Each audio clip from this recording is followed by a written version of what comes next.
Hi, welcome to our interview here with Robert Schroeder. We're here to talk a lot of Pendragon, but I'm curious, where did you get started with gaming?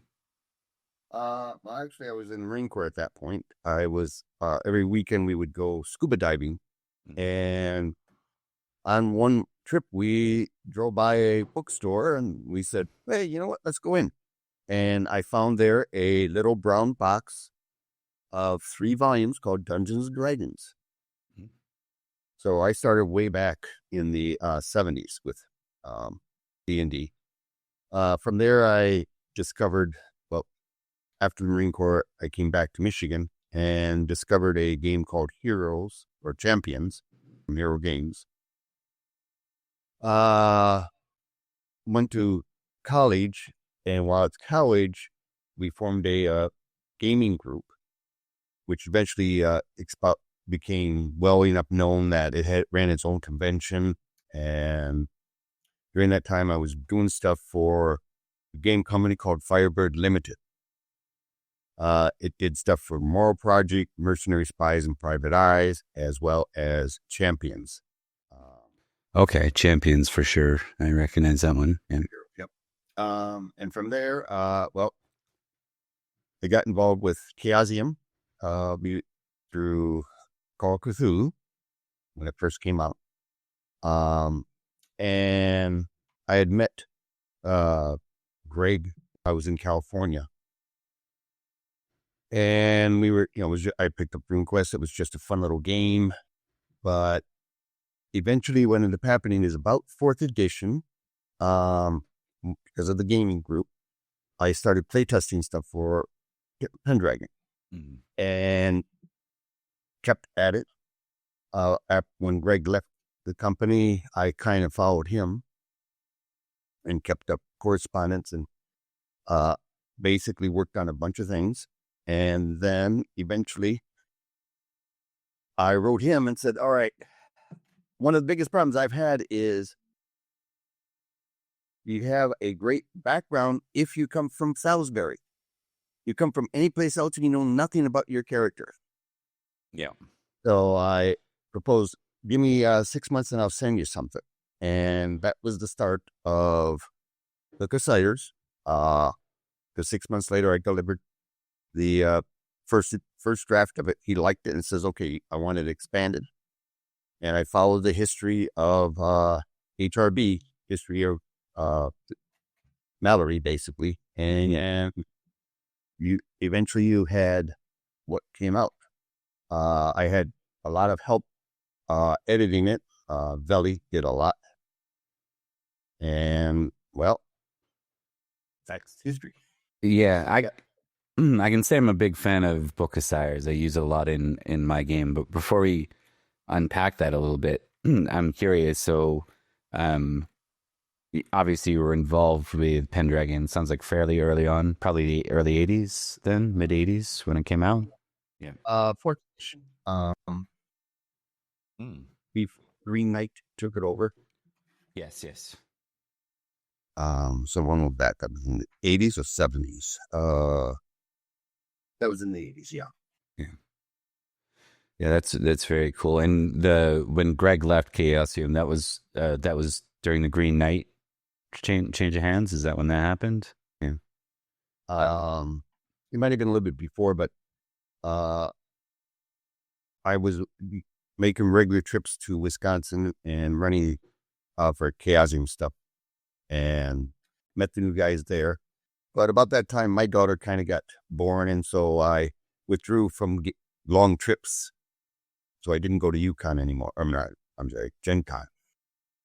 Yeah. Stayed locally only to my area, but kept up the correspondence with Greg. Very cool. Very cool. Yeah, he's someone I wish, I put off Pendragon for a long time. I bought, what's it? I guess 3rd edition, right? Which technically there was no 2nd edition, right? Nope, 2nd edition was the one that Morgana stole. Yeah. Yep. 3rd. Yep. Yeah. So I bought that way back in 2000, but I couldn't quite wrap my mind around how to run it, and my sense of Arthurian lore was not high enough to feel confident in the space. So kind of just it always take the back burner. It'd be in my top 3, and then I'd put it off. I'd be intimidated by it over and over. And I kept hearing through the game designers how great the game was, and eventually, through the luck of like actual plays, watching Eric Vulgaris' stream, I went, "Oh, okay, this works. Like this is someone who thinks like me and runs the game, and that's what I needed. I need to see like a demo of how to do it, almost, right?" Yep. Yeah, I think part of it is there is this sense of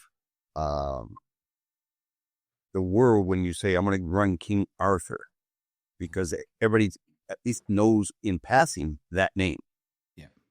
It's not like a regular campaign of fantasy where you make up things completely from scratch.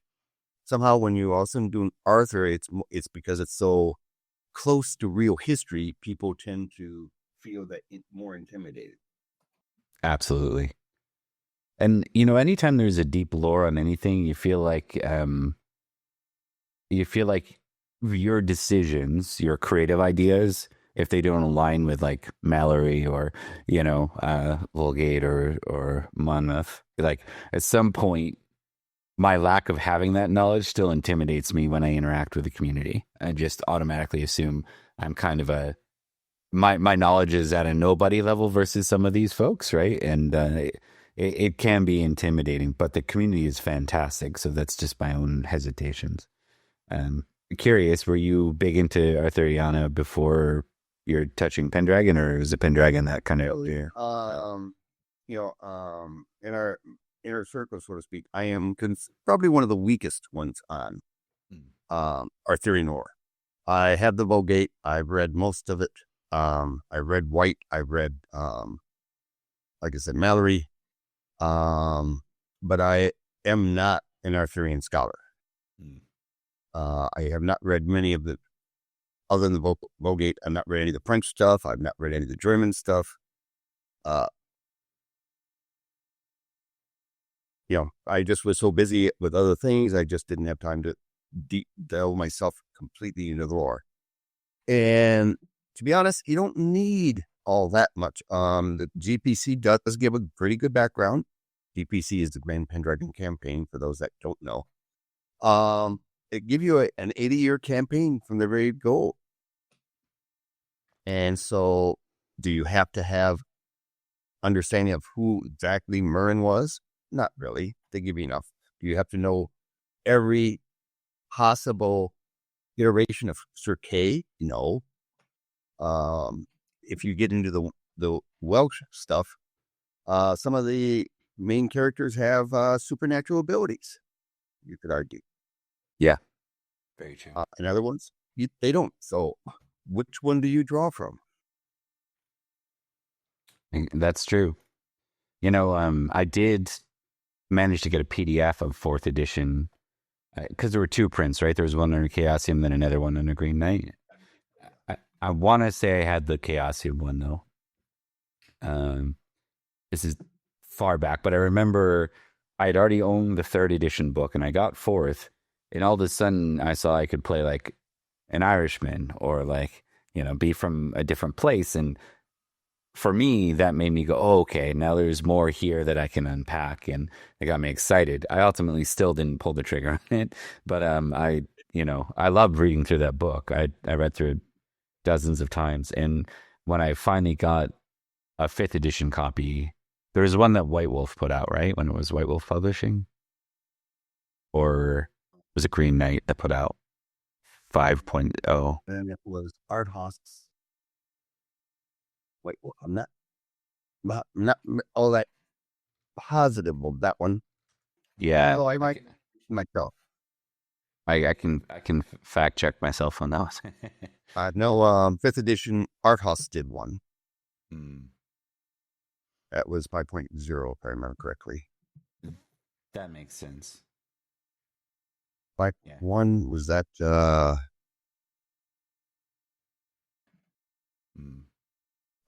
Nocturnal? It's possible. I think 5.2 was Nocturnal. But yeah, 5.2 is almost positive. Yeah. So as you see, Greg kind of moved around, always tinkering it with a little bit more and more. And then at the end, as I said, I got involved with the Book of Sires, got that. And then right about that time, that's when he was brought back to Kiazi himself. And that led us to 6th edition. So for the Book of Sires, now it has the same cover kind of format as like Book of Uther and Book of Battles 2.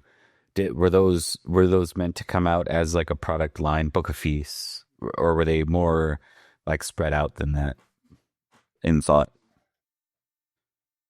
When each of the books delved into one of the aspects of Pendragon in a much more detailed fashion.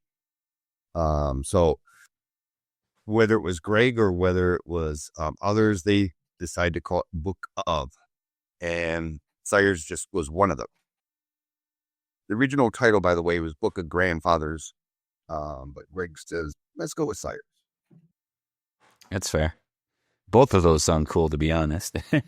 I think I don't think that would have negatively affected me one way or the other. I like both those names. I don't think so. They both mean the same thing. Yeah. It's just,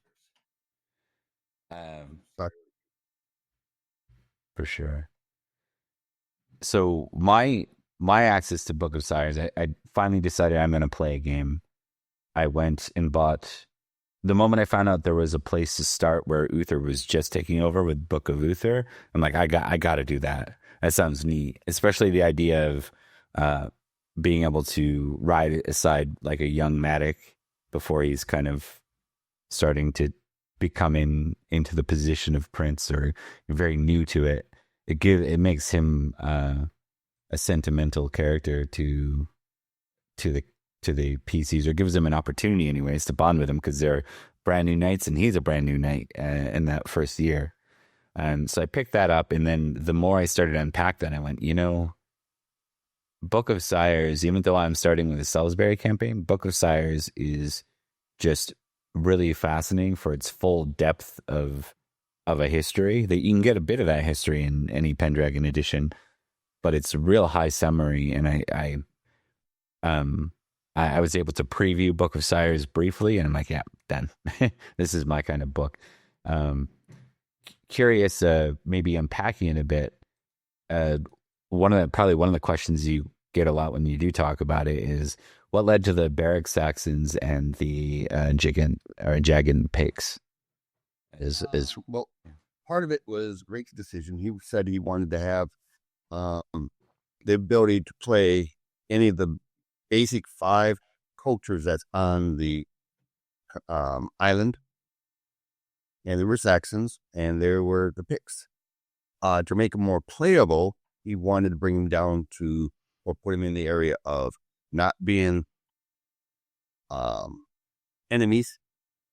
And so with the Barackian Saxons, or Barak, they was basically a unit that came over about a century before the regular Hengist groups came over, and they fully assimilated into the culture. They agreed to help fight for the land, and so that's how Greg introduced them. The Jagan Picts came about because, as you dive into the history, Vortigern used Picts to help guard, and he wouldn't have them way up north constantly. So there was a logical place that we should have them closer, and so we established a much closer area down in Cornwall.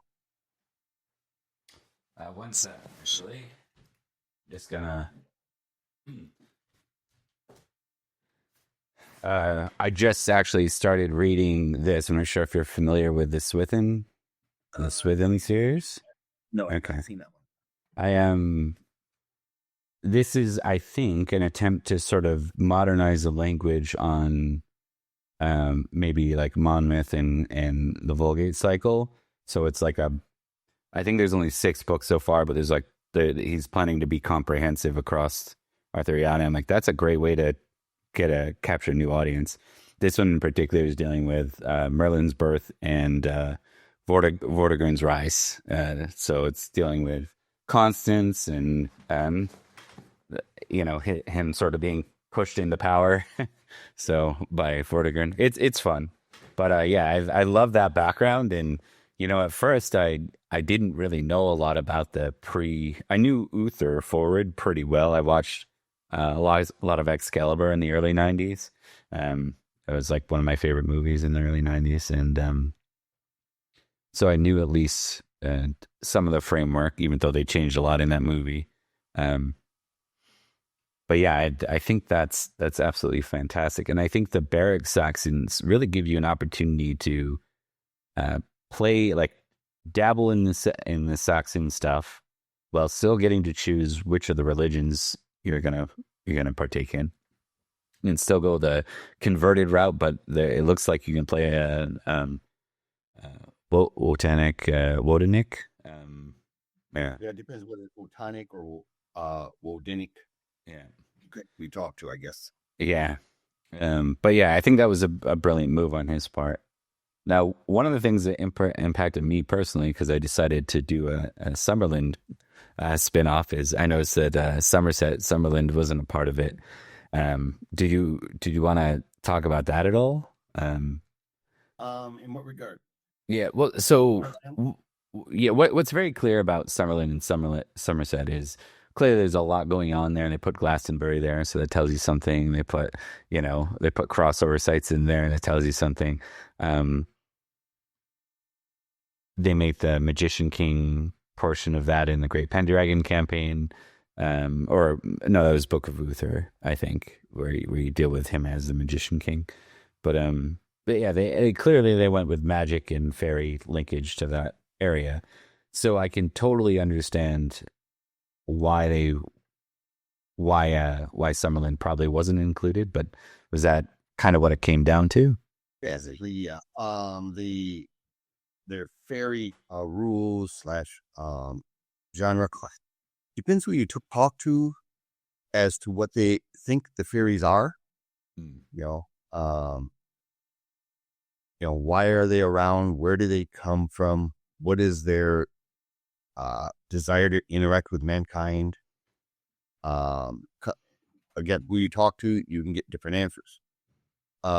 Greg wanted them to be there. He wanted it because the romances did talk about them. Yeah. He had a inferior point, so you could have played a decent Book of Knights and Ladies. You could actually play the offspring of a fairy. Mm-hmm. And so he always had them. It's just he did change, because originally the king was not a magician king, but that was one. So he changed it. That he made Summerland much more Fae adjacent. Yeah. So I didn't actually touch upon it too much, other than what I delved into with the sires, saying, well, armies are marching through that area, so what do? Stop here, turn right, go around. Right. Pick out, he went right through the land, and well, there might be some consequences, there might not be. Mm-hmm. So, and whenever they decide to attack him, as Uther does, the king kind of withdraws back into dense forest where the fairies live. Mm-hmm. And well, you can get lost, you can be swayed, you can be impacted by various insects in a much more harming method rather than just a nuisance. It's one thing for one mosquito to hit you. What happens if there's 1,000 mosquitoes? Yeah, it's very true. Yeah,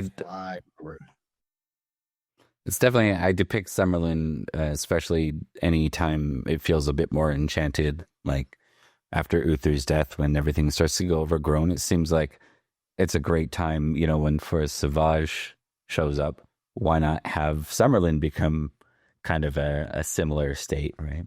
But I did find one of the things that when I first opened up Book and Sires and didn't see it there, I'm like, well, the problem with it, the only problem I see with it, because I understand like, for example, I wouldn't expect Forest Sauvage to show up in Book of Sires if it went further along to the point where it was there.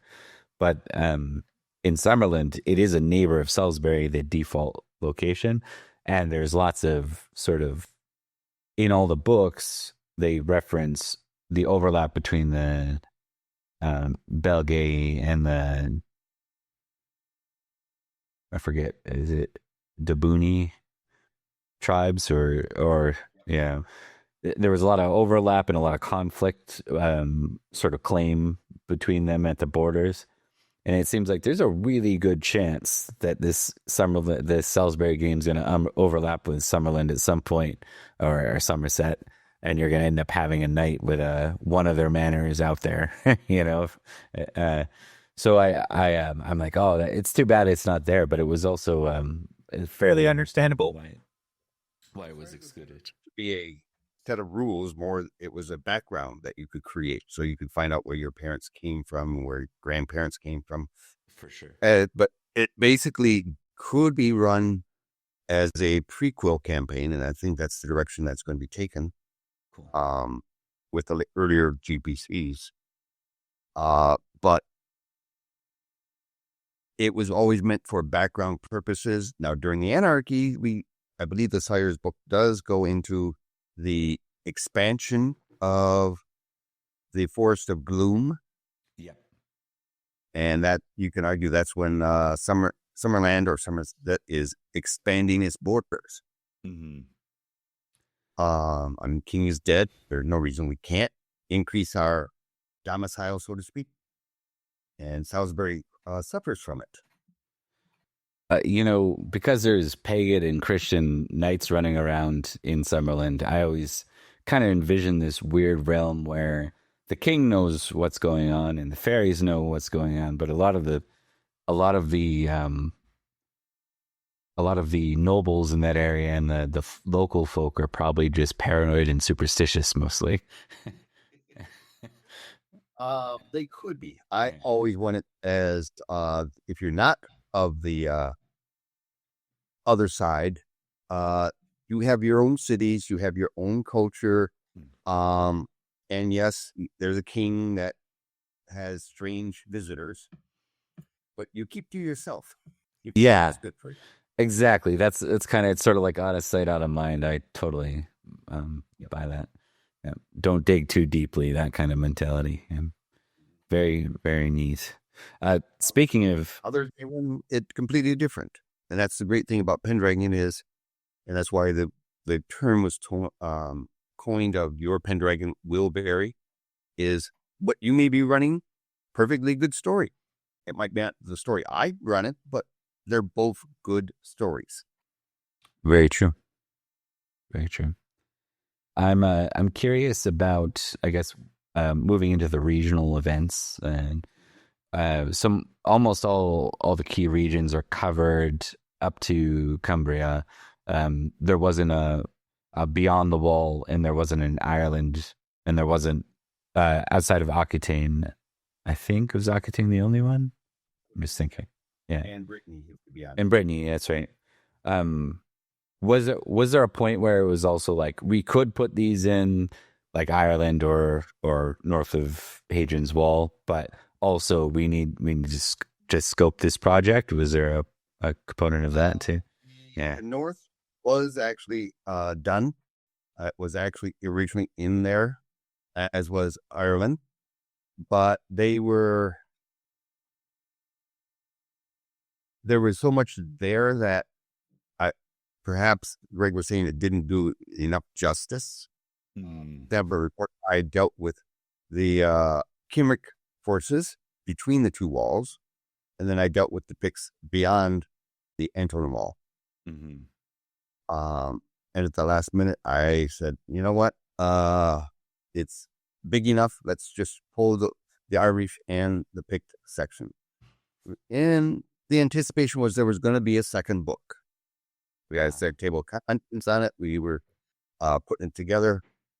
But it was a case of, well, at that point, then the owner of a Nocturnal passed, and Greg came back to Chaosium. So at that point, I kind of got lost in translation, so to speak.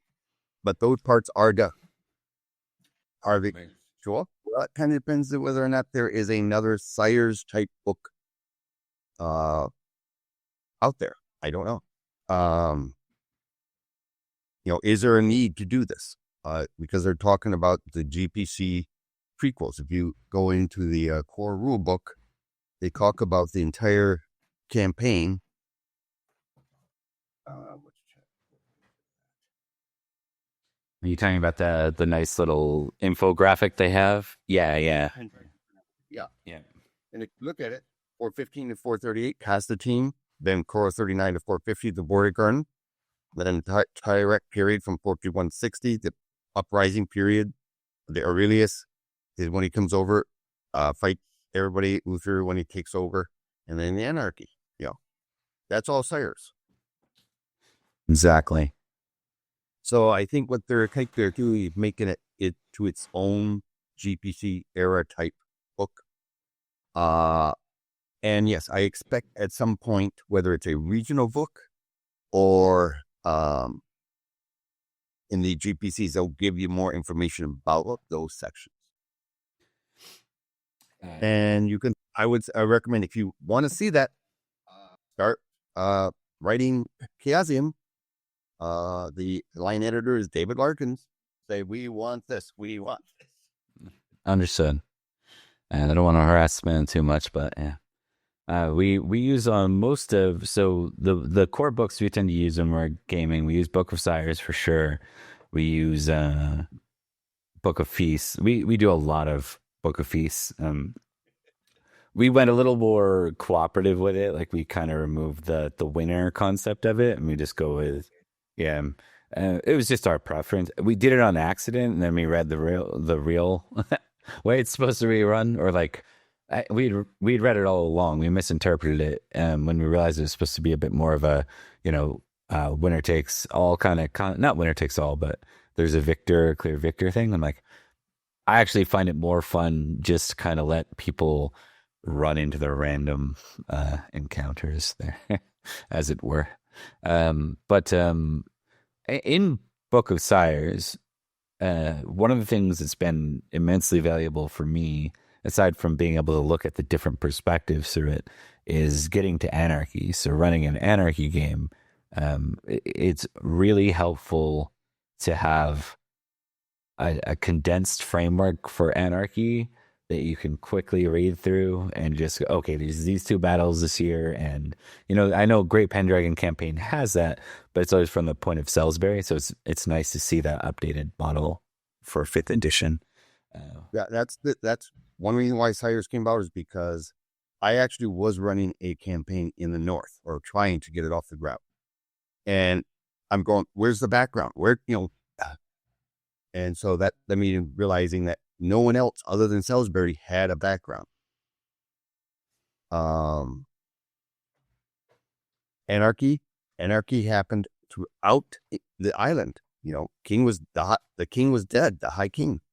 What do you do? And depends on your interpretation whether Uther was high king or not. He tried to become it, but now he's dead, and there's no king really anywhere that had really tons of power. You had your regional kings, and that's what happens in the Anarchy, is who is dominating, who is going to become the next king. Exactly. We found, I'm not sure, I can't remember who the author of it is, but someone put a house rule out for True Knight as like a bonus during Uther and Anarchy. We use that, and I find it just fascinating because not everyone's bought into it. So I have 3 different games that I run in the same setting, and not everyone's bought into it. And the ones who bought into it are really gonna, I'm gonna make their life really difficult when Arthur comes around. And they know that, like they bought into that knowing that. So I don't feel like it's not a gotcha. It's meant to be a lean into this narrative, and let's see how well you handle, the king once he's here. Yeah, I've seen it. I actually have my own version called the Hardy Knight, but essentially, yeah, it's more of a Mike makes right type character. And that's during Uther and Anarchy. That's a great template to lay over your character. Arthur, well, the chivalric knight tends to get more play, but depends on again your campaign. You may still have some old school type characters that may keep the original one. Yeah, well, I like the idea because it then makes these old knights that actually survive anarchy. They get to be the old, the old guard that's like back in my day, we used to just fight wars and we didn't worry about all this nonsense. And it's a good passing of the torch to the new framework of a kind of Guinevere's court of love and romance. And then, I almost wish that something other than appeal or appearance was more important during feasts in Uther and Anarchy. It'd be a neat dichotomy to show, in Book of Feasts where you roll that to see where you're seated. It'd be neat if that was something else in Anarchy and Uther, and now all of a sudden there's this move towards the courtesy knight. You might see that more as probably more of a companion piece. Yeah. But yeah, I expect each era to have its own flavor. Right. Some people will like the high romance and tournament phase. Why? Because it's no wars, it's all tournaments. Yeah. Going on questing. Then you've got your Uther, very dark, very gritty. Might makes right, and that's the way I've always portrayed or seen this happening. Is each GPC is cut down now to like 20 years. 80 years is a long time. People have gotten through it. Right. Whereas if you go 20 years, hey, that's doable. That's, about a year's time. Is that kind of where they're moving? Is that the direction they're going to put out some releases or? That's the impression I'm getting. Yes. The Boy King and Conquest is going to be the first GPC. Makes sense. Yeah. Then they're going to do the romance and tournaments. And then finally you're going to have the downfall. Like quests or Grail and Twilight kind of thing. Yeah. Grail and Conquest, or downfall is the last two. Yep. Yeah. That makes sense. So you have his rise and you got his like tyranny. tyranny. Yeah. Yeah. Yeah. So that's what I expect to probably see is, and they've kind of broken up already in that way, is they said, well, here's a period of time. You play in this period, here's a book for you. That's great. I actually like that a lot. One of the things that I was kind of sad to see go from 4th edition, even before I started playing the game, and I totally understand why at the same time, because listen, when I play Lord of the Rings, I don't want someone playing a wizard like this. It's my, Astaria is supposed to be something special in that setting. In my sense, being anything other than a dabbler in magic should be pretty unique in Arthuriana as well. And there weren't a million magic, users moving around the setting. But I did love, maybe not the rules. I love the addition of that in 4th edition. I had to create a chart, a visual aid for me to track how to use it, and even then we hand wave it most of the time. But yep. Well, then you'll enjoy the Codex Mirabilis, Codex Sanctus, and I can't remember officially the third title, but basically it's the FAERIES. Yes, 6th edition will bring back magic. First the magicians in the tape versions of druids and sorcerers, sorceresses, enchanters and enchantresses. And so you learn all about the magic that most people would consider pagan or heathen. Then Sanctus is the Book of Miracles and Saints. And those are the types, the character generation is embedded into it.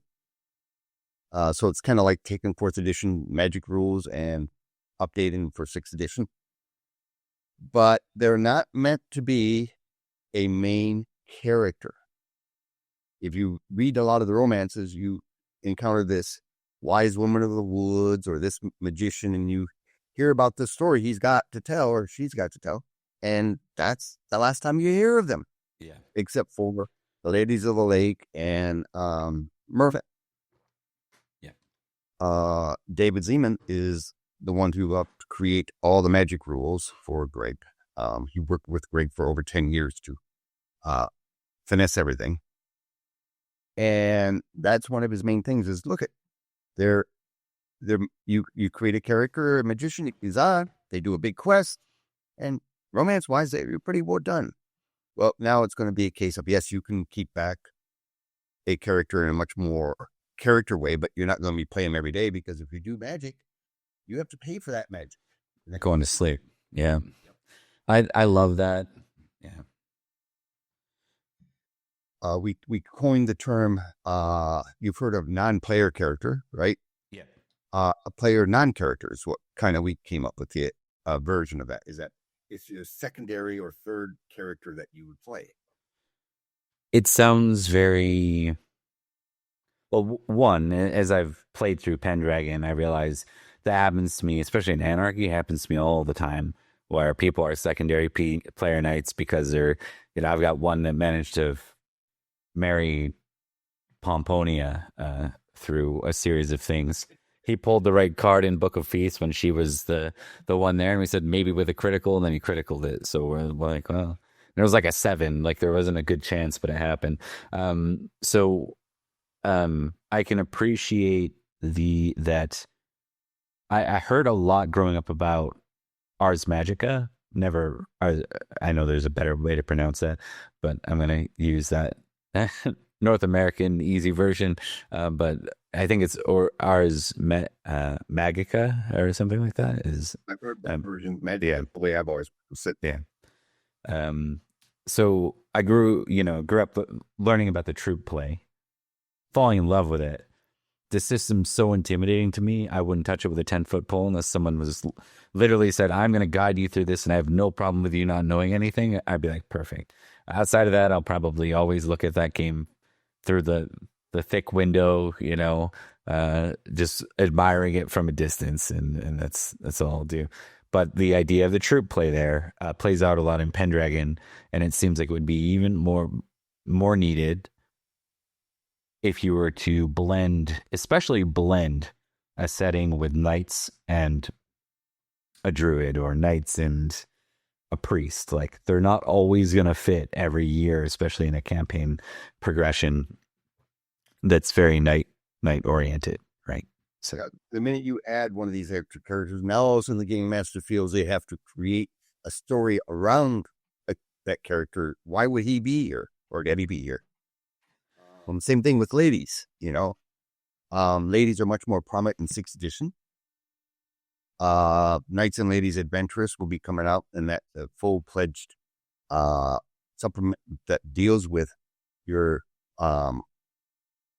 non-martial characters, as well as ladies, and what you can do with them and things like that.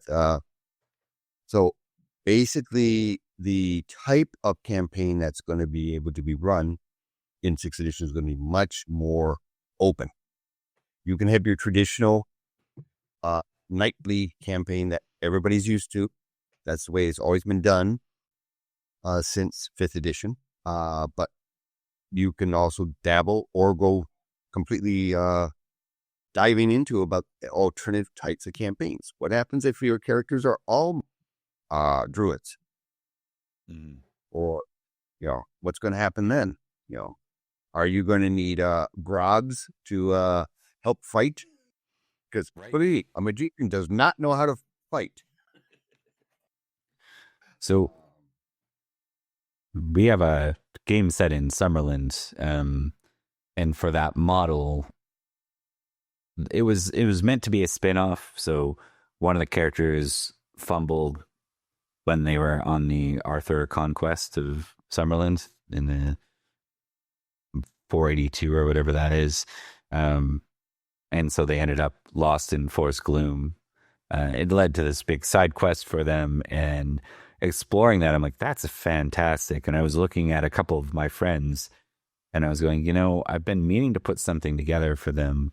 What if I were to create a sibling campaign, where Salisbury really digs into Salisbury is structured because it's the G. If you take Salisbury plus GPC, you really get to see Excalibur.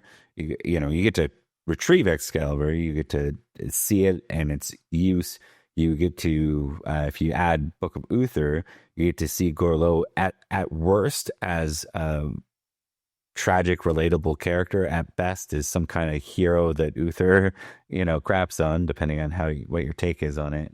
And you get to see Uther at the Battle of Lindsay get so close to being adopted by the whole. Like if he just took that win at Lindsay and didn't immediately turn into obsessing over Igraine, that could have been the High King for him in the next few years. But immediately that lustful and lustful obsession with Igraine takes over, and it consumes him in a matter of a couple of years. Before you know it, he's warring with Cornwall. So you get to see a lot of those lens from sort of, this is what's happening above the scenes. Like this is, you get to watch Uther, Arthur, and then Arthur's rise, Arthur's fall, and then his death. My thought for the Summerland game is, let's take it behind the scenes. Let's show some things here. Let's make this almost like the other side of the wall, or the mirror. This will be getting to see the Grail, or understand it a little bit, right? This is getting to understand the Ladies of the Lake. This is getting to understand Fairy, and having relations with those things. So we went with, I kind of prescribed what I was looking for in that game, rather than letting the players run wild. I said, I want I decided to go with an all, like a non-binary campaign of all female characters, just to really give it a different feel. And I went with a half fairy noble lady, an enchantress who we ended up making her sort of the unwanted first child of the mother of Nimue. So it's sort of the rejected one. She wasn't as special. And we had a knight that got lost during the time of Aurelius's conquest, and was in Fairy for a year or two, and came back 20 years later our time, but 2 years for her. So that was kind of the makeup of the game. But what I found is it's fascinating. It works really well if you base a game like that. Like there's one manner, they're all around. All of a sudden, it starts to feel more like a Bridgerton than your typical game. And yeah. And that's one of the great things about Pendragon is you can run different styles of a campaign. What do you want to focus on?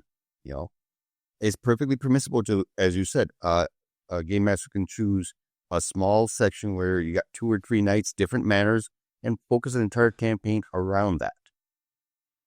You could have, and the reason why Salisbury was chosen the way it is, or the way it was written, is it's kind of boring there if you actually go through most of the materials, because all the events happen elsewhere. Well, that's why you're Salisbury's, because you can then go do these things and not feel like you're going to walk away and come back and find out your manor's been burned to the ground, your wife's been taken, you don't have any of that high drama. Yeah, I've heard other people taking the idea of ladies and running a more of a ranger phase campaign. Oh, interesting. Yeah. yeah, play through the feasts, especially the Book of Feasts. You could really, it gives you some meat to, if you want to play more of the social game, you could play through lots of feasts and other social things. So, And I think that will become more prominent in when we get into the high romance period, where all the knights are going to be going on these quests for their ladies. You know, so it's very possible to see different styles of the game depending on the time you run it. yeah, I like that. Yeah, that's my goal. If anything, is really make the periods feel as differently as it can. Like the armor changing and stuff, that's interesting, but it's even more interesting to have sort of rules that reflect it. I know there are some like even in this Great Pendragon campaign, like tournament not really being a skill you can buy into until tournaments start coming around, right? So, getting back to what somebody touched on earlier about the other cultures, you said as you opened up, Knights and Ladies Adventurous is bringing back all the Continentals as well. oh, nice.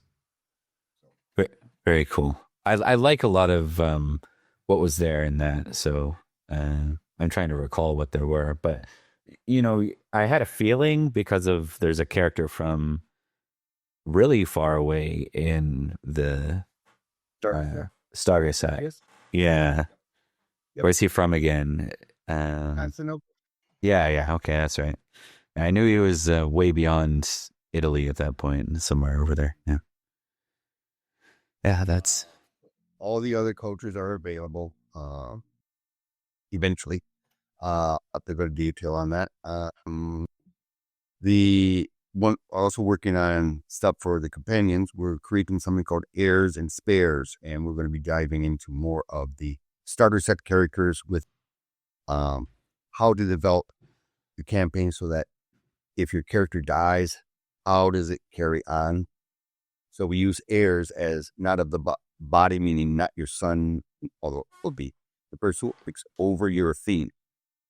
And spare is a person, well, if you die, time for a new one. Who, didn't like where I was going or didn't really feel invested in this character. I want to do something different. So how do you get these people involved in the campaign? Do you create them from scratch and have no background to any of the characters there, or do you try to develop these characters along, possibly as squires or brothers and sisters, so that there is continuity in the campaign?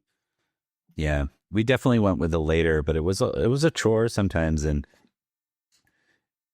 I was more worried about it than it actually played out. A lot of the time, it seems like it does work out quite well. Like if you have a brother that just looms in the background and kind of doesn't get a lot of airtime, because if you don't have them fully fleshed out, you don't want to prescribe them a certain NPC personality. Only have to hand wave that later and go, no, they were like this before, but they're not anymore. So I try to make them as it's more like maybe some talk around what they're doing, or in the case of some of those winter phase roles, it might be literally what's happening to them, tragically or beneficially. But I do find that there is some value to building up more than just your knight, establishing who their household knights are, who their parents are, trying to tie that stuff. I mean, you get to tie that through Book of Sires, or even if you open up the books there. I think rolling, unless you're playing a mercenary knight, I think those things are highly relevant to the feel of Pendragon. So, is there anything that didn't make the Book of Sires cut that you really wanted to be in there, like personally, as the head of it? Well, the picks were one of the areas I kind of felt bad about not putting in, but it was one of those cases where it's almost ready for prime time, might need a little bit more work, but the rest of the book's ready to go. How long do I keep trying to tweak it? All right, we'll just cut it.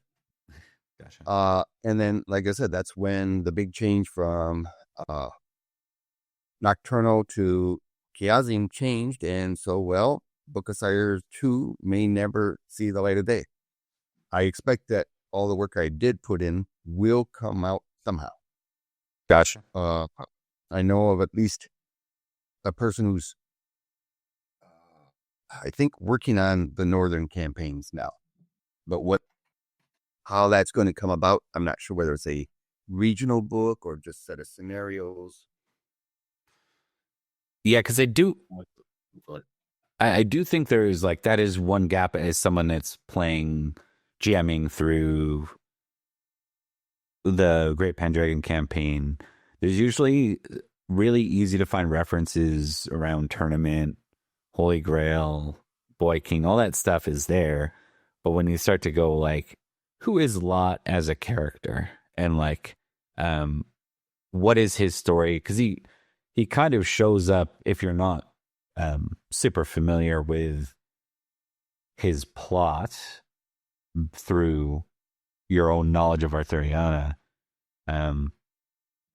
he becomes this main villain in Boy King, but before that he's at best like a background reference, and there's kind of no ability to pull on or tease even what's going on there until Anarchy, when he starts to war with the North. And it's like our conquest of the North. That's kind of the first time you see him. So yeah, and it depends on which version of the romances you read. Lot dies, or he's the king of Norway. Oh, I didn't even know the second one. I assumed. Okay. Yeah, there's one where it's actually referred to as the king of Norway. Very interesting. Which version do you want? And was he a villain? What's the old phrase? The winners write the history. Yeah. Right. To me, Lot was a conquering hero. He had pacified the Picts.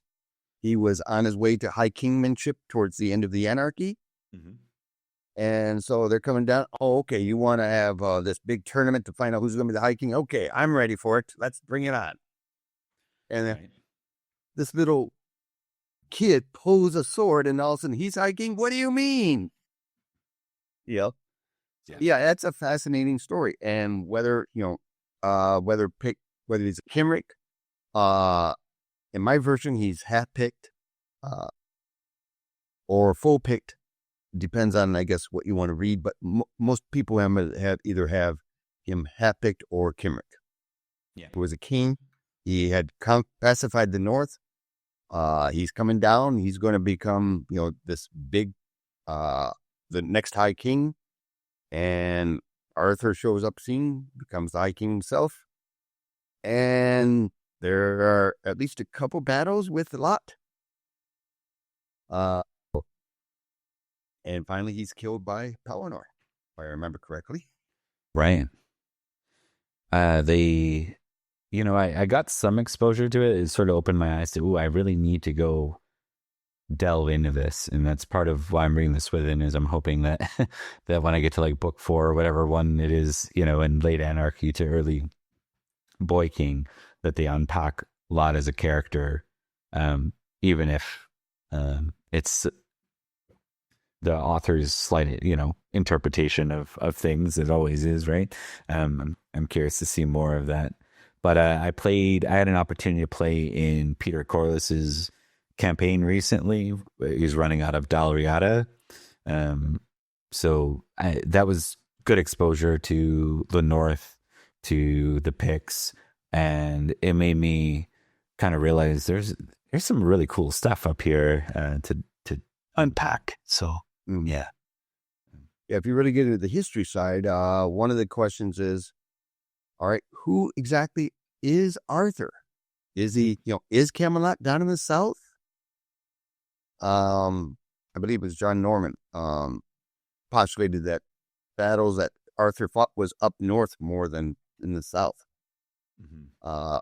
So there are people out there that feel that Scotland / that area is where Arthur came from. Oh, interesting. That would be an interesting entire twist, is that if you wanted to run your own campaign. And I'll make my couple saying is move Camelot further north. I think that's fascinating, though. It's a great way to look at it. But that's, again, I go back to where it's your Pendragon will vary. What do you want to change? But yeah, if you study the Beyond the Wall supplement, you can get tons of information. If you, again, a lot of the stuff, if you read Mallory, he has a lot of background about Lot. Okay. He's the battles concerning him. You can create a pretty good campaign that way. Very good to know. Yeah, I found I have a more I find the just matter of fact statements. You can tell that it's a condensed story. Let's put it that way. Rip through like battles where the battles feel very long-winded and kind of are more about who's smiting who, and it's kind of like a condensed list almost of what's going on there. But I struggled to find some of the things I feel like I need to know to bring a character to life from putting them in front of the players. There is a NPC, what do they call it? The NPC PDF there. I forget what it's called. Game Master characters, where it has, traits in Pendragon tell you so much about a character. It's like the best part of the game. And NPCs, even, it makes them come to life. It's like, if there's one thing, even more than skills and everything else, like if you get the characters, what they're famous in, at least, is traits, all of a sudden you start to know how to lead, right? What foot first, kind of, when you're playing one of these characters. Traits and passions, I guess. But all right. Well, we are nearing the hour mark, and I don't want to keep you too much longer. Is there anything you can or would like to talk about as far as involvement? I believe you mentioned that you're curious about what I've been working on. Yes. All right. Well, of course, I'm credited inside the Gamemaster book, Okay. and that's early next year. There's a discussion on Discord about what early means. Yes. Yeah. So, Knights and Ladies Adventurous, I'm probably thinking that's going to be a year after. So 2026, what I'm thinking that's going to be. What else are we working at? Campaign book probably is going to be out next year, I'm thinking as well. There's talk about, smaller things here and there. I don't know for sure. Noble's book is the third set of the core books that's being worked on, as far as I know, now that the Game Master's done. What else?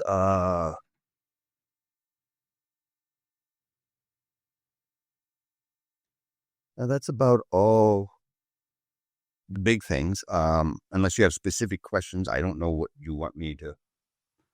Yeah. So the Nobles book, that would be like kind of I don't want to call anything an update, because I'm sure they're completely being reskinned to have different kinds of value, not just an updated value. But Nobles would be like Book of Knights and Ladies. Is that the idea with that one? Or Knights and Ladies Adventurous is going to be the rewrite of books. That's right. That's right. What Noble's book is going to dive into is the nobility, and what do they do? Oh, okay. You've got the various levels of nobility. You get into more aspirations. What type of characters can you become? Castle and sieges would probably be in there. Okay. Gotcha. Like Game Master Book's going to have more about battles, but not necessarily the sieges. Yeah. Because common knights would do the battles, but not every knight goes into sieges. What else? Much more expansion of the household will be done in Nobles, because that's where you become more, invested into that type of information. So, some people may not like what they call the core rule book, because they keep saying it doesn't have all the rules. Well, it's the core rule book as far as a player goes. The Game Master book is bringing all the rules that you need as a Game Master to run a campaign. Yeah. That was the big critique, I think, against the core rule book. A lot of people were vocal, let's say, about that. But I think if there's a good GM book, I don't really care. Like, as long as there's You know, I think it's probably what it is. It's probably the timing between the two that people wanted.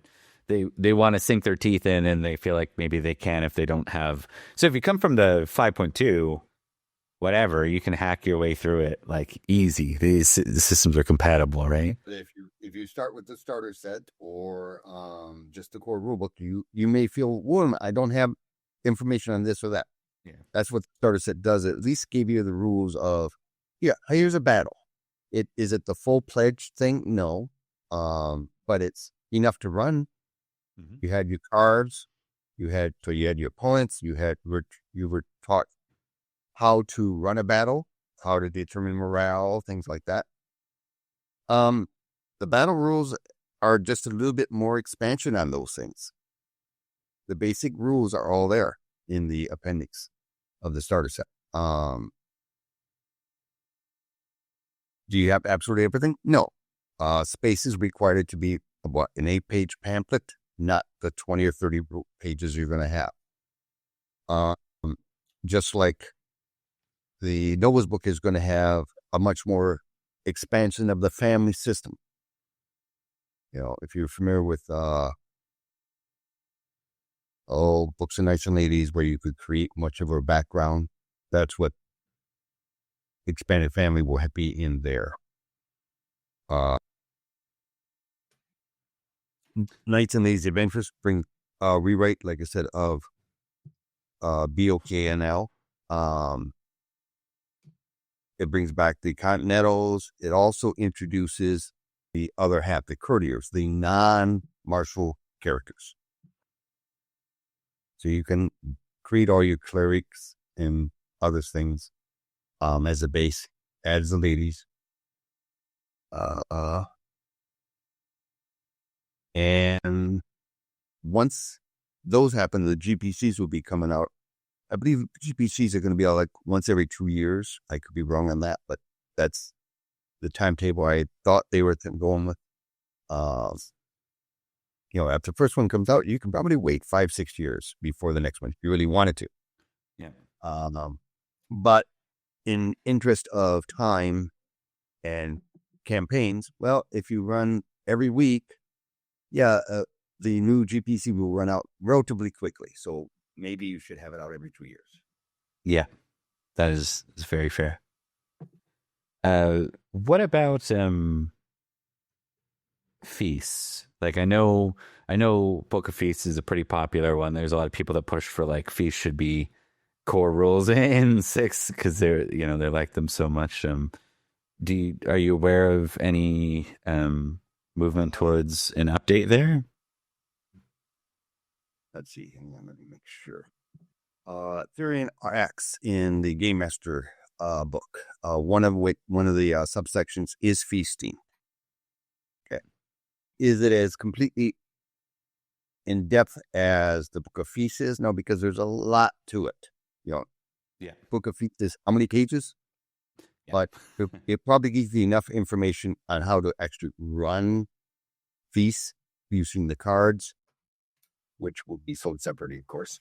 Yeah. But there will be a card deck update because I know some of the rules aren't as compatible. Yeah. That I don't know for sure. Okay. The last time I saw the rules for BC, it covers most of it. I don't know whether they went into, well, what do you do if you don't draw cards? What your options are. I'm not positive that made the final cut or not. So I think the Book of Feasts may still have a place if you wanted to run expanded versions of it. Very interesting. Let me just see. Quickly look. Yeah, because the Book of Feasts is quite compatible. It really come down to those cards because some of those will reference the old mechanics, right? Yep. All right. Some I'll probably do with space requirements.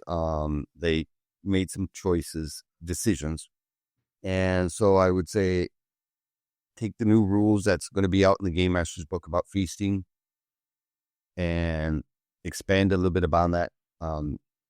some of the big sections, like if you wanted to do a courtly activity of gossiping, flirting, gaming with companions, or simply focusing on eating and drinking, they probably reduced that to a simple die roll here or there. Yeah.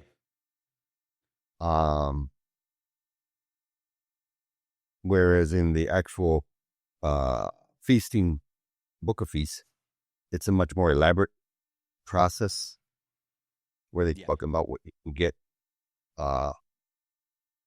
The big thing about for a feast to be successful, the game master has to be a little bit able to dance on his tippy toes, so to speak. Yes, very, very much. Bit of an improv piece on the fly. Yeah, because of those cards. I ran a feast actually last night at my camp in my game. At a new player, he'd never actually attended the feast before. He thought that was cool. Yeah. Art. You'd mentioned something earlier. Yeah, the great thing about Pendragon to me is the traits and passion. Yeah. One of the things I always try to say is it's what separates other campaigns or other game systems from Pendragon is the dynamics of the internal conflict that a character has. You may want this character to be valorous, but every time you roll for valorous, you may roll a fumble. Yeah, I've seen it. One time is that a person wrote 3 fumbles in a row while trying to do valorous. Now, I'm not saying that it's in matter, but 3 different battles. And so, he took a hit, so to speak. And some players go, I hate this. He's not doing what I want him to do. Yeah. My point there is, how do you know? Have you ever tried playing with this? Yep. Because then all of a sudden you have to adapt to the idea as, well, my character is not going to be brave in this. All right, so what can my character do? And so you can tell an entire story that you had never even thought you would have based upon diving into a trait or passion that you had not really given thought to, or maybe the dice said, no, we're going to do it this way. Exactly. And I think that's, so that was my hesitation coming into it too a bit as a GM before I saw the actual plays that made me go, okay, this is really cool, is, I'm not sure out of the gate I would have thought I'd like that you sort of like lose a bit of, it feels like it could be a loss of player agency on the outside looking in. As long as you're working with a good GM that knows how to like work with fail forward, I'd say. So how does this not just become a lame moment where I now sit here quietly for the next 20 minutes and curse my 20 on my dice that I just rolled, right? Those can be some of the most meaningful moments of your character, and they can lead to hard shifts in the character. Yep. And if you talk to the players, 6 months later, it says, by the way, what stands out about your character? Chances are they bring up that instance where they went against what they would have been normally playing. Because to them, it's a momentous occasion or thought. Yeah, exactly. I totally agree with that. So yeah. Alrighty. Well, I've kept you here long enough, and we got off to a late start here. But is there anything you wanted to shout out or add before we close? So, of course, on behalf of David Larkins and Chaosium and my fellow workers and companions that we work together, Belly, Jeff Irwin, we're just doing the best we can, guys. Trying to bring you some good stuff, lots of joy, and a campaign that you are glad to continue to play in. I am not a Chaosium employee by any means. I just happen to love this system. There's definitely a passion group. Shout out to the Pendragon Discord, and I'll link that in the doobly-doo. But I think it's important to note just how many people are there in that community that are just there out of passion and put a lot of time and effort in and are genuinely positive. That was not my experience. I am one of my favorite games of all time was Legend of the Five Rings, and I really struggled with that AG community back on the forum days of that game when trying to ask any basic question. They, aside from basically being told you were dumb with any question you were asked or you asked about, they just weren't very helpful. And so I was a little gun shy coming into this community, but it's totally a different feel. People are busy, that's clear, but they're very helpful. Almost every question gets answered. So Yeah, and if you ever have a question that's not answered, by all means, dial me up somehow. I'm on Discord constantly. I'm Vortimer there, by the way. But we're all three of us are active, and actually, Mr. Zeman, our magic guy, is also active. So any question you have, by all means, ask. Because we love the game so much, we want it to continue. Okay. I feel that. I mean, even as someone who's not involved in the mechanics, I feel like there's an opportunity to add more exposure, because I think this game is probably a good Excalibur equivalent away from being popular. Like it needs that cult, or not cult classic. It needs that mainstream classic to hit that re-evokes Arthur, because it's been a whole bunch of duds since Excalibur, basically. There's some decent ones, but there hasn't been that Peter Jackson Lord of the Rings hit that makes it popular in the pop culture community, and all of a sudden I think you would see an import or intake of players to this setting. Green Knight did a little bit of service there, because that came out a couple of years ago, as you know. Yes. That was good. I should say I really enjoyed that, though. Yep. Yeah, some people liked it very much. Some people were going, what the heck happened? I just wasted 2 hours. What's the story? Like, that's exactly it. Yeah. That's part of the point. But it's a case of, yes, no matter who you go to, in whatever corner of the world you go to, you bring up Arthur, Merlin, Sword in the Stone, and chances are the person has heard of it. So the potential audience of Pendragon is worldwide. I'm jealous about those who live in England, because they see the background of the various sites. Like, I've seen pictures of Sarum. Some thicky. Oh, that would be awesome to be there so I could see it up close. Even a lot of those manors still have like equivalent names. Even like I remember seeing, like, I think one of my knights is from Idmiston. I think that's still something there. And like, I don't know what it looks like, but it's impressive to see. Yeah. So I'm jealous about people who actually have that as their home background. Yeah. No one knows about America. All the Wild West here. That gets her the fame. But yeah, we try to be as open as we can. There's all kinds of stories you can tell, against the backdrop of Arthur is what type of, I'm going to use David's rules. What type of knight are you? What is your story that is so compelling to hear?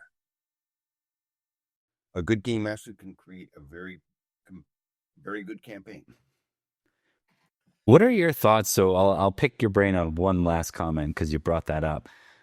I saw that in Pendragon 6, and I said yes, because I was so happy to see what I think you really need to take the guardrails off that system a little bit. And if we agree that agency is already kind of not left to the whims of the dice, but you can lean into that already, there is some chance that it won't even be your agency that brings you to a darker place. It might be your dice, right? And so I was a little disappointed to see some of the more heavy-handed consequences of going down a darker path, and like the more rigid honor take. I like it in theory, but I also feel like it, especially in certain periods, like pre-Arthur, like I'm sorry, but there's a lot of dark stuff going on in Anarchy, and there's going to be some hard questions made. And I don't see it as being low honor characters, maybe low chivalry characters, but not low honor, you know. And so, what are your thoughts on how to navigate the whole? What type of knight are you, with the linkage of my traits might decide that for me, um, and then tying that in, like how would a GM navigate, say, a more, let's say you wanted to go a little more Crusader Kings or Game of Thrones with it. What would you do in the sixth edition to without hacking it? Yeah. Well, again, we're going back to the idea of different periods have different thoughts. I would probably not run a Crusader King campaign with Arthur. Yeah, it's more heaven, but Uther, oh yeah. You know, if you look at what Uther's did and what types of stuff that was going on, I mean, he's fighting the Saxons constantly. Yeah. There was tons of battles. So anybody on the border, you may come home after a battle and find your women molested, crops burnt, mares, broken down, and so it's a much more darker period. Mm-hmm.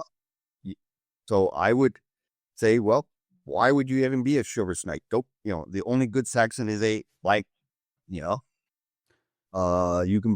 can actually lean into more of the barriers between the cultures. Yes. Earlier on, you find out that the Irish did a lot of invasions. Yeah. So you could definitely have an anti-Irish campaign. That's the one culture, because that's a modern culture too. It's the one culture where I'm a little more careful when we're talking about like like the racism, because it's almost kind of funny to say hate Saxons. Like the Wasp are a very prominent and dominant, portion of Caucasians in the modern world, and Picts are kind of they've evolved into something else now, the Scottish culture, but Irish culture is still, it's an evolution, but it's still called Irish. So I'm always a little more hesitant to throw out the hate Irish as often as the other ones. So, yeah. You're kind of paralleling history, so to speak. Yeah. I mean, those did happen. Yeah. The Alreda, all the invasions of Irish coming over to Scotland. Yes. You've got you got an Irish invasion down in Cornwall. You got an Irish invasion in Cambria. Mm-hmm. The one in Cambria survives. The one in Cornwall doesn't. Yep. Estragales. Yep. As long as the players and you agree on the type of campaign and you've talked to them beforehand and says, okay, guys, this culture is kind of like the bad guy in this period. Does anybody have a problem? I find that a game master needs to come to agreement with the players as to what is forbidden from approaching, and because then you won't have any surprises. You won't get any hostility or pushback from the players if you go down a darker path. Yeah. If you, and vice versa, if one of your players goes down a darker path. I mean, modern day, you honor drops to 5. You're not a knight anymore. Yeah. Sorry, back in Uther days, might makes right. Yeah. Maybe not. Yeah. But so that's where your Pendragon may vary, comes into play. What you're going to allow, what you're going to not allow. You definitely want to always have some type of guardrails, so people know that no matter what happens, there's a there's safety. Yes. Yeah. But it may be not the same as what will happen in 30 years in the future. Yeah. You want to try talking about, and this is where maybe going a little dark, I don't know. Finn and Moore does not exist in Uther's time. You usually marry for prestige, power, uniting of families or tribes. It was much more businesslike. Right. I take the idea of Romeo and Juliet.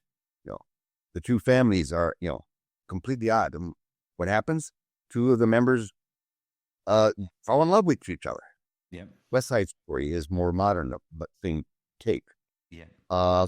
Do you want to go down the racial boundaries? Well, it's possible, but is that the campaign you want to tell? That's why we said hate non-Barakian Saxons, to define the difference between the Barakians who fully assimilated and Hengist who came over and says, "Oh no, we're going to take over." We had a character that had non-Barakian Saxons on the sheet, but their hate for Saxons got so great, I kind of pulled them aside and said, "Do you want to distinguish between them anymore? Like, do you distinguish between them anymore?" Because that's where, when you get those true biases, that's where you start to see these things. People just can't. And he's like, no, I don't think he does see a difference anymore. One serves us, one doesn't. So there is that difference. But aside from that, the general dislike for their culture and stuff is still there. I'm like, perfect. Like, that's good storytelling. We don't have to spend all day on it, in every storyline, but it can come up once or twice and be super interesting. So, and the gamut of what type of campaigns you run. Belly brings up his Cornwall campaign a lot, where they sided with Gorlai for us. And, well, here comes Arthur, or here comes Uther. What do you do in that case? One of the things as regional books come out is, I think it'd be fun to play in Cambria as a campaign. Mm-hmm. Who the heck is this Guinevere? Yeah. In my book, she is a monarch in her own right. Her father, very big king, so doesn't have any sons, so she inherits it all when he dies. Now she's married to King Arthur. One of the things that's been interesting, so my third campaign is called Nanteliad's Legacy, and it's following King Nanteliad and his rise through anarchy. And it's actually fun having just played through Uther's period, but, Age of Uther with those knights, to see the parallels. Because Nanteliad's rise to power is similar to Uther's, but it doesn't have those dark tinges that Uther had, at least not as obvious. Uther, Nanteliad does invoke might makes right in a couple of cases, but he definitely allows for allies, people that don't, he's strategic enough to go, I don't need to conquer you if you're willing to side with me, or we've got an end game here we're after. And it's if you were to start with a Cambrian game, it could be fun to start somewhere during that period, and then into, because then you get to see kind of the younger Leo de Grants and stuff like that as well. Right. And you brought up earlier about Uther, going kind of like to the dark side. Well, when did that happen? Was after he got the sword. Right. So did the sword cause him to go dark? You remember Merlin's words, remain just. Well, maybe that's where he started going by, is because this sword, which is from, I like to say, created from when the world was young, sword of victory. And death is but a dream, yeah. It kind of is one of the great artifacts. And, well, perhaps maybe mortal man was not meant to wield it. Yeah. It depends what you want to do. But yeah, I expect to see the Grail period to come out more as we get the GPC out there. So you have different eras you can play. You can be the dark side with Uther. You can play Arthur as he rises to power and tries to change the course of history. You've got your high romance and tournament where it's all about how glorious you are. The end. It's all coming down. Very cool. Who is Mordred? Some people play him differently. Yeah. Yeah, very much so. It makes a lot before. Well, his wife, Morgoth. Morgoth, Elaine, and Morgana. The three sisters, all married Northern kings. Yeah. I plan to utilize Urian's a bit more, and I really liked some of his depictions, even though he took other people's depictions in Excalibur. I liked they used him in quite a few ways, in Excalibur, he's the one that knights Arthur, and he's the one that encourages Percival, who Percival is the Knight of the Grail quest in that depiction. And he's the last one to encourage him not to give up and to keep going. This is your last of us, right? I think Urian's is a fascinating character, especially with the Morgan marriage. You could really, if you want to make Morgan a little more interesting and fun, I think there's lots of stories that would allow for that. Being able to show her sort of being, she kind of is a tragic character if you think about what she had to see and witness, because she had some semblance of the sight and could see weird things and such. I'm sure there's a part of her that knew that Uther wasn't her father when he arrived in Tintagel. That was some other man, and seems to be very bright. So that you don't have to make her the villain like Excalibur did, but you can definitely play on her being this problem at times and perhaps acquaintance at others. Yep. And some campaigns don't use Morgoth at all. They use Morgana or Morgan for everything. Yeah. And that's a couple of different romances. And I guess that's one of the things that, one of the challenges that Jeff and David have been working on is bringing more of the different romances into, the commonplace of the GPC. Mm-hmm. Bringing a lot more of the knights that you heard were around table that didn't know their stories. Well, there were stories written about them, Exactly. Greg did not have a degree in Arthurian lore either. Yeah. So, but the game that he created, I think, evokes stories more than many other campaign for a character system I'm aware of. Because you care about what happened in the past, yeah, and you care about what your future is going to maintain, rather than saying just the now. That's a really good way to put it. All right. Well, I did say twice that I'd bring us to an end here, but it's always fun, and I could do this all day. So, thank you very much for your time. Is it Bob or Robert? What do you prefer to make? Bob, but okay. I will refer to Robert. Me too. I go by Bob too. I go by Robert professionally, mostly because if I don't, people call me Rob. So, and I'm not a Rob. So. If you actually look around in the credits, you will find that Bob I used to use as well. But then once I got more and more things, I decided, no, I better go with Robert. Gotcha. So that's fair. Well, it was nice to chat with you, sir, and thank you for your time.